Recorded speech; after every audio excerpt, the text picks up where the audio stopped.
नमस्कार, मी प्राध्यापक डॉक्टर सुनील भुईटे. तर्कशास्त्रातील विगमन ही संकल्पना आणि या संकल्पनेचे दोन प्रकार आपण पाहणार आहोत. अनुमानाचा एक भाग किंवा अनुमानाचा एक प्रकार म्हणून आपण विगमनाचा विचार करतो.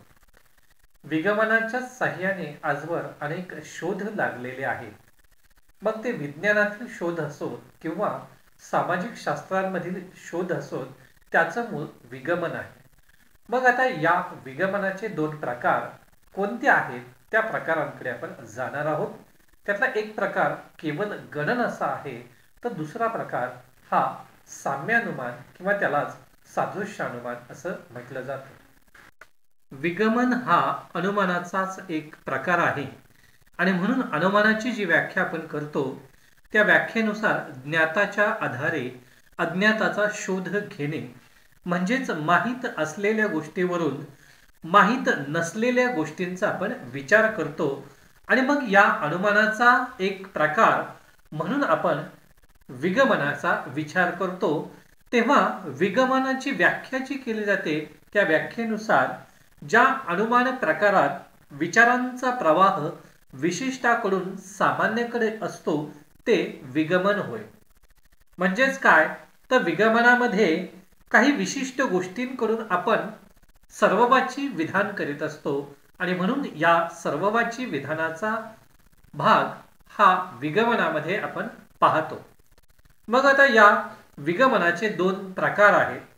ते कोणते प्रकार, त्या प्रकारांविषयी आपण माहिती घेणार आहोत.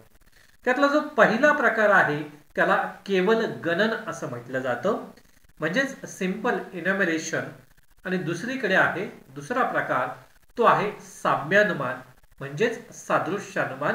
यालाच आपण ॲनालॉजी असं देखील इंग्रजीमध्ये म्हणतो. मग आता हे केवल गणन जे आहे त्या केवल गणनाची आपण जेव्हा व्याख्या करतो तेव्हा त्या व्याख्येचा विचार करत असताना आपल्याला एक गोष्ट लक्षात येते की त्या व्याख्येमध्ये असं म्हटलेलं आहे की एकाच प्रकारच्या अनेक वस्तूत एखादा गुणधर्म आढळून आल्यास त्याच प्रकारच्या सर्व वस्तूंमध्ये तो गुणधर्म असावा असे अनुमान काढले जाते. याला आपण केवल गणन असे म्हणतो. केवल गणन म्हणजे थोडक्यात मोजणे. गणन याचा अर्थ मोजणे आणि केवल याचा अर्थ की केवळ मोजत मोजत आपण जाणे. जेवढी जास्तीत जास्त उदाहरणं आपल्या समोर असतील तेवढा जास्तीत जास्त निष्कर्ष हा आपल्यापर्यंत चांगला येत असतो. म्हणजे उत्तम निष्कर्ष मिळवायचा असेल तर जास्तीत जास्त आधारविधानं असावीत असं आपल्या इथे म्हणावं लागतं आणि म्हणून त्या दृष्टिकोनातून केवल गणनाकडे पाहिलं जातं. केवल गणन या विगमन प्रकारामध्ये आपण उदाहरणांची संख्या शक्य तेवढी वाढविण्याचा प्रयत्न करतो. 4-6 उदाहरणं घेऊन आपण गप्प बसत नाही. आणखी मिळतील तेवढी मिळविण्याचा आपण प्रयत्न करतो. म्हणूनच त्याला केवल गणन असे म्हणतात. केवल गणनात्मक विगमनाला संख्येचा आधार असतो. या कारणानं त्याची उपयुक्तता अधिक आहे. परंतु या पद्धतीने काढलेले विगमन देखील कधीतरी शास्त्रीय दृष्ट्या जरी आपण केलं असलं तरी कधीतरी जर त्याला काही अपवाद निर्माण झाले तर ते देखील चुकण्याची शक्यता असते. मात्र जोपर्यंत याला अपवाद निर्माण होत नाही तोपर्यंत केवल गणन हे अतिशय उत्तम निष्कर्ष काढण्याचं साधन म्हणून आपण त्याच्याकडे पाहत असतो. मग त्याची जी उदाहरणं दिली जातात त्या उदाहरणांचा इथे विचार करूया. इथे उदाहरण दिलेलं आहे, अ हा विद्यार्थी प्रामाणिक आहे, ब हा विद्यार्थी प्रामाणिक आहे, डॅश डॅश केलेलं आहे. म्हणजे इथे काही उदाहरणं आणखी आहेत. 100 उदाहरण आपण तसंच घेतलं की 100वा विद्यार्थी प्रामाणिक आहे, 1000वा विद्यार्थी प्रामाणिक आहे, अशा अनेक उदाहरणं आपण घेत गेलो आणि मग शेवटी आपण निष्कर्ष काढतो की सर्व विद्यार्थी प्रामाणिक असतात. म्हणजेच या पद्धतीनं आपण जास्तीत जास्त जेवढी संख्येनं जास्त आधारविधाने घेऊ, जेवढी जास्तीत जास्त आपण आधारविधाने घेऊ तेवढा जास्तीत जास्त निष्कर्ष हा केवल गणनाच्या माध्यमातून उत्तम पद्धतीने पुढे येत असतो. जास्तीत जास्त खरा तो ठरण्याची शक्यता असते. म्हणून याला केवल गणन असं पण म्हणत असतो. दुसरा भाग जो आहे तो साम्यानुमान किंवा त्यालाच सादृश्यानुमान असा म्हणतो आपण. सादृश्य याचा अर्थ दोन गोष्टींमध्ये असणारा सारखेपणा.